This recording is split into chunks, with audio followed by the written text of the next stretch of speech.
Cheese, one of life's greatest culinary pleasures, comes in a variety of tastes, shapes, and textures. According to one estimate, there are over 1,500 types of cheese, ranging in size from the tiniest little goat cheese to a 1,250-pound wheel of cheddar, said to have been a wedding gift for Queen Victoria. Well, first, today, I'm going to show you how easy it is to make fresh cheese. A fluffy, rich, fresh ricotta that's so good, you'll be tempted to spread it on just about anything. And here's an idea for your next party. Try serving fondue. It's made in the traditional Alpine fashion with a combination of melted cheeses and a splash of kirsch, a cherry-flavored brandy. And you won't believe just how simple it is to make my favorite recipe for fettuccine. 3 ingredients, that's it. Next, how to serve raclette, a melted cheese specialty from Switzerland. And last but not least, grilled cheese sandwiches just aren't for kids. When you add ingredients like fontina, prosciutto, and pears, you've upped the ante to grown-up grilled cheese.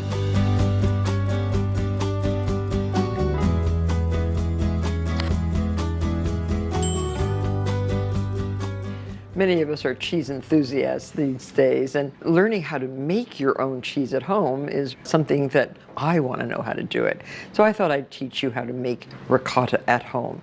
And it might just take less time than going to your local store to buy a tub of it.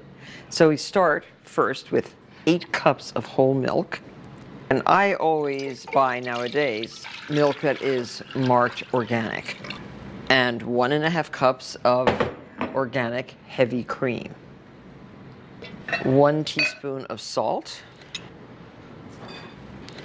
and turn on your heat, sort of medium-high. And after this mixture reaches 195 degrees, add 1/4 cup of fresh lemon juice. Now I find the easiest way to squeeze lemons is cut off the 2 little ends. And to get 1/4 cup, my lemons this size, these are tiny. It'll probably take at least 2 lemons. And you can easily squeeze the lemons in this handy little juicer. Now strain the juice. You don't want any seeds, and you certainly don't want any lumps in your ricotta. And don't throw these away. Throw them in a pitcher of iced water. It'll flavor the water and it'll be so healthy for you. So now our milk and cream mixture is 195 degrees. Add your lemon juice. And I'm just taking it off the hot stove because you want this to sit for 5 minutes. The lemon juice is acting as a coagulant. You can see already that curds are forming. So 5 minutes, that really needs to form as many curds as possible. So look what's happened. It has really curdled and forming those delectable ricotta curds. Now spoon this gently into cotton cheesecloth, put right over a bowl. And this stays for 20 minutes in the cheesecloth while all the way the watery side product drains through the cheesecloth into the bowl below. And the ricotta is left in the cheesecloth. And really, that's the process of making your own homemade ricotta cheese. And while this is draining, I'll show you how to make a rhubarb compote that tastes really, really good with the ricotta. This rhubarb is right out of my garden. It's a beautiful red variety, a young variety. I like the small stalks. Sometimes you get rhubarb that's about that big around, and it can be a little bit tough. This is sweet and delectable. Cut off the ends. This is an unusual vegetable that's considered a fruit. Rhubarb's, botanically speaking, a vegetable, but with the addition of some sugar and a pie crust or a crumble topping, it does make a beautiful dessert. So cut this into like 1/2-inch pieces. And you notice how I'm gathering all the stalks into one little pile and then cutting. This saves a lot of time. The leaves of the rhubarb are very big and very showy, but they contain oxalic acid, making them toxic. And you should not bring those even into the house. Just leave them in the compost heap outside if you pick your own rhubarb. So if you have a deer problem, you can plant a lot of rhubarb and the deer will not touch the rhubarb. And so I have 2 tablespoons of water in my pan. Put all the rhubarb into the pan. And for this amount, which is a little less than a pound, 10 ounces, add 2/3 of a cup of sugar. If you were using a whole pound, I would say a cup of sugar. It's very tart and does need sweetening. Let it start to simmer and just let it stew. It is delicious. So the rhubarb is tender. It's cooked sufficiently, and let it cool. You can chill it or just bring it to room temperature. And now I'll show you how to use your ricotta and the rhubarb. Here is the ricotta after 20 minutes. It's still jiggly and still dripping. If you want a denser ricotta, here is one. This is about an hour in the refrigerator, so it's chilled. It is much denser, and you can just turn this ricotta out into a bowl. Creamy, luscious, delicious. That is what homemade ricotta looks like. So if you like, take a couple of spoons of this and top it with a little bit of that pretty, oh so pretty, rhubarb compote. And there you have a delectable dessert. Rhubarb topped homemade ricotta cheese. You've got a fruit and cheese plate all in one.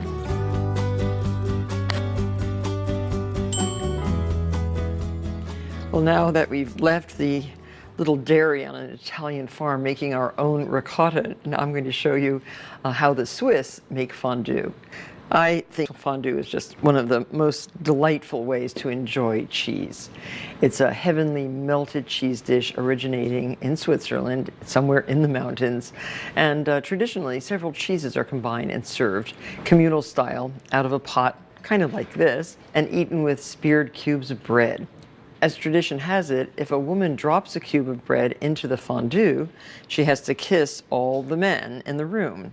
If a man drops the bread cube, he has to buy a bottle of wine.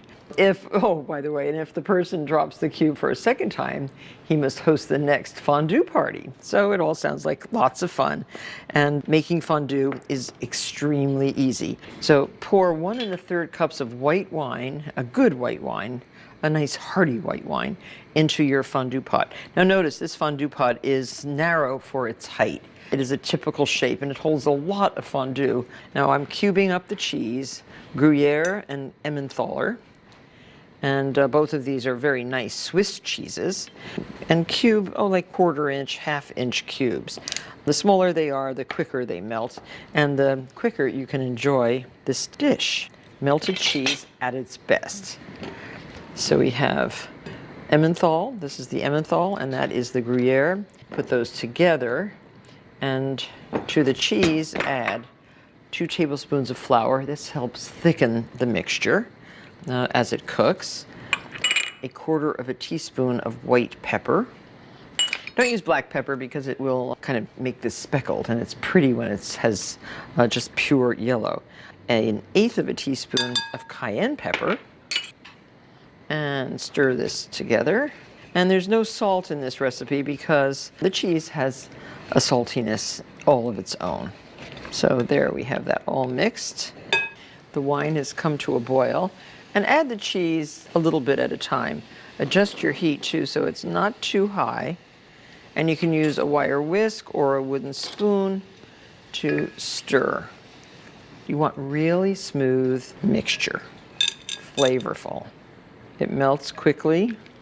In order to keep the cheese from forming clumps while it's melting, always stir it with a spoon in a figure 8 pattern. See what I'm doing here? Forwards or backwards figure 8. Oh, it's really melting nicely. Now you can add the rest of the cheese. Emmenthal is a cheese from Switzerland made from cow's milk. It's sometimes called Swiss cheese in the United States. However, not all Swiss cheeses are Emmenthal cheeses. Gruyere cheese has a rich, sweet, nutty flavor that's great for cooking, great for melting, and it's used in omelets, but it is especially delicious in beautiful fondue. Now, 1 tablespoon of Kirsch. This is the cherry-flavored liqueur. And we have a wonderful, fully melted, smooth and creamy fondue. Now, to keep this from solidifying, we want to put this right on the special fondue heater. And you just light the mixture that's in there and put your fondue pot right on top. This will keep the mixture at the right temperature. Last but not least, 2 teaspoons of lemon juice. Ready to try. Now, traditionally we skewer the bread on these long forks. I like whole grain bread like this, and dip and twirl, and be very, very careful for good etiquette not to touch your lips or your tongue to the fork. Not only might you burn yourself, but you're also being more considerate of everybody else dipping into the pot. So good. A great dish. Try it.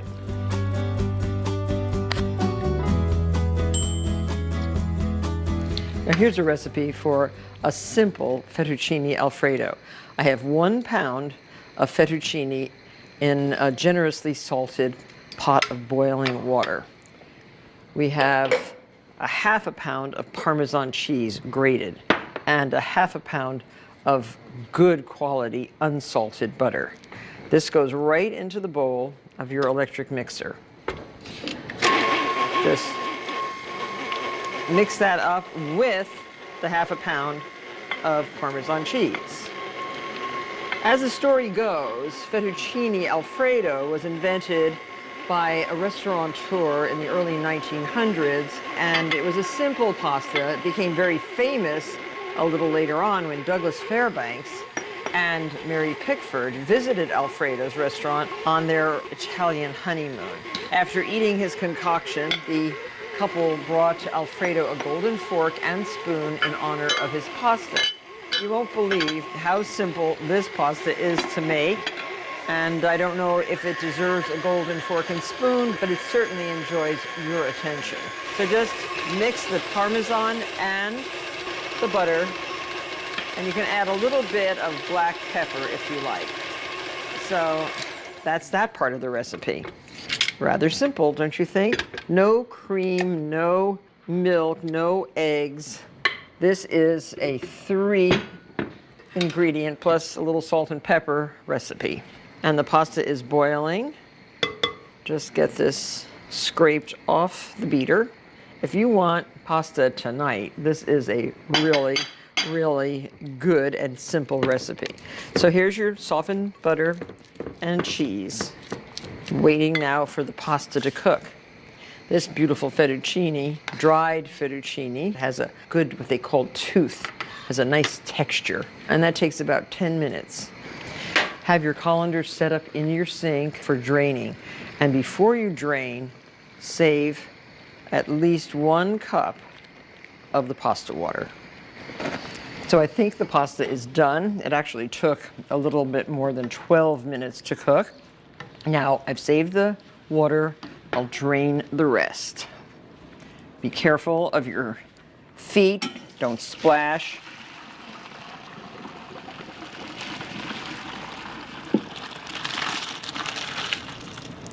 And if you were planning to have a facial, you don't have to. This is the ultimate in facials, by the way. All this great steam on your face. Don't rinse.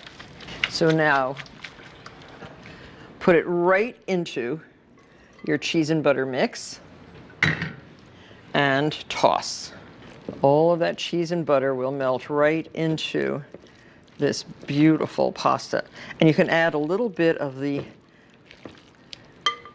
pasta water just a quarter of a cup to loosen it up. And this is a wonderful, delicious comfort food. I think this is exactly what we're looking for. Fettuccine Alfredo.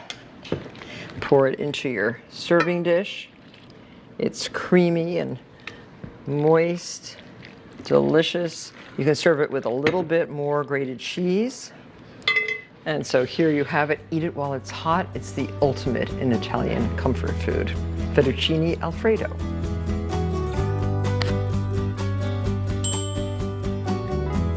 When Swiss cow herders moved their livestock between pasture and mountain, legend has it that they would set cheeses out near their campfires until the cheese began to melt.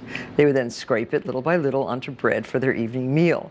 Today we may use a machine sort of like this to do the melting, but the results are just the same, totally divine. Let me show you how it's done. I'm just taking off a little bit of this raclette rind, just so that when the cheese melts, I can just take it off and put it on my potatoes. When I first tasted raclette, I think it probably was in Switzerland. I came right back home, and because I had a fireplace, I put a piece of cheese on a piece of soapstone right in the heat of the fireplace, and it made delicious raclette. So you can improvise. You don't have to have a machine like this, but it certainly simplifies matters. Just take a little bit of the rind off to start. This way we're going to have a nice clean melt. There. And this fits right onto this. There's little prongs to hold the cheese, and then this goes right to the melter. This is a heat lamp, and it's going to very gradually melt that cheese to exactly, hopefully, the right consistency. Have ready either some toasts, or we have some beautiful fingerling potatoes cut in half and oven roasted. These are so beautiful and very tasty for a cheese raclette. And I can see that it's just starting to melt. You can move this in even a little closer for a quicker melt. There's quite a few companies making raclette heaters like this. And if you like to do this and have a ski lodge or a weekend house in the mountains, this might be a good investment for you. Otherwise, just put it on a stone and put it in front of your fireplace. That radiant heat is what you want to melt the cheese. So just put some potatoes on a plate like this and use a spatula. You have to figure out which spatula works best for you. And you see how nicely this cheese melts really quickly. Just put it onto a potato, a piece of toast, and serve while it's still hot and moist. This is a really nice way to enjoy a cheese called raclette. Raclette cheeses come in wheels. This is a quarter of a wheel of a 17-pounder, which would be rather large to put under this little iron, but what a tasty cheese. Raclette cheese, by the way, is made from whole cow's milk, and the better ones are from the milk of cows that graze up on those higher pastures in Switzerland on grass, that brilliant green grass. Oops, have to work fast not to lose the cheese. And what a fun way to enjoy a melted cheese. Have fun.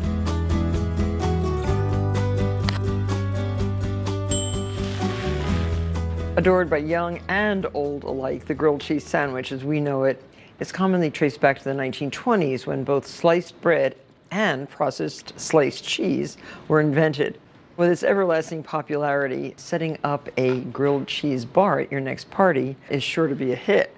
So this is how I would set up a simple grilled cheese bar. Breads that are appropriate for grilling, prosciutto, bacon.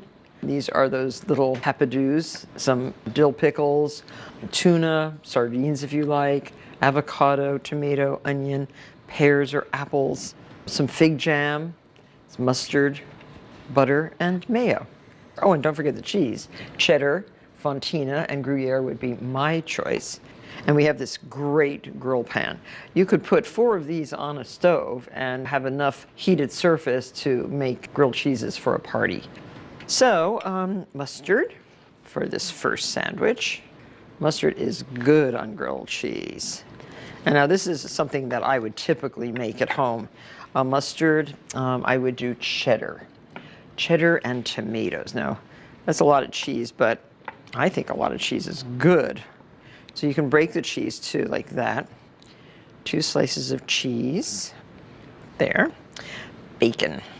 I adore bacon on a sandwich. And what I think is good in a grilled cheese sandwich is that there's some of everything everywhere. I don't like to bite into a partial stack of stuff. And some tomato.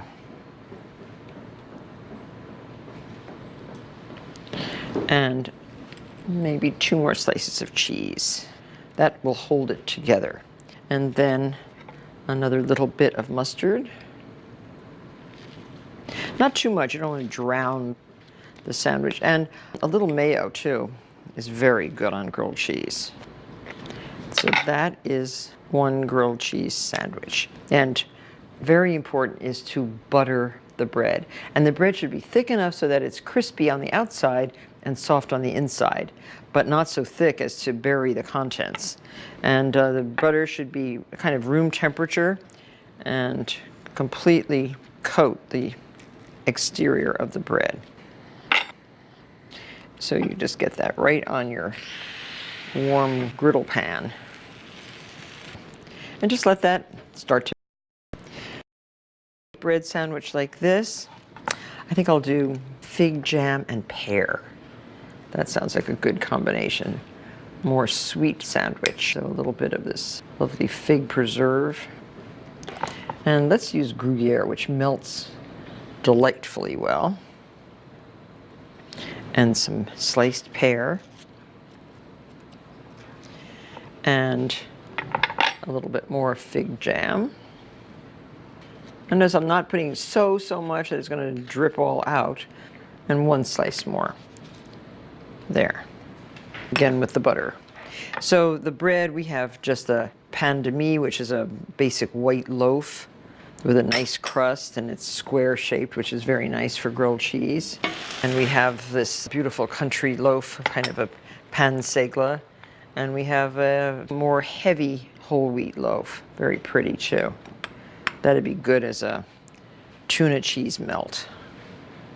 So here is 1 sandwich. Now you can cut this into edible sizes. It's a big sandwich to put in one's mouth. So this beautiful pan seigla really should be into 3 pieces. And this can go over here. And then our tuna melt, which looks so amazing. Slice this in half. Oh, so good. And this can go, just put it prettily right here. And our lovely apple cheddar. Let's slice this on a diagonal. So this party idea will certainly make your guests melt. Thanks for joining me today, and I'll see you on the next episode of Cooking School. Eat those sandwiches while they're hot. Break goat or feta cheese into large chunks and place in a small oven-proof dish. Drizzle with extra virgin olive oil. Top with your favorite herb. I like to use fresh thyme. Sprinkle with a ½ teaspoon of crushed red pepper flakes and a ½ teaspoon of whole pink peppercorns. Transfer everything to a 325-degree oven and bake 15 to 20 minutes. Serve warm with a sliced baguette or crackers.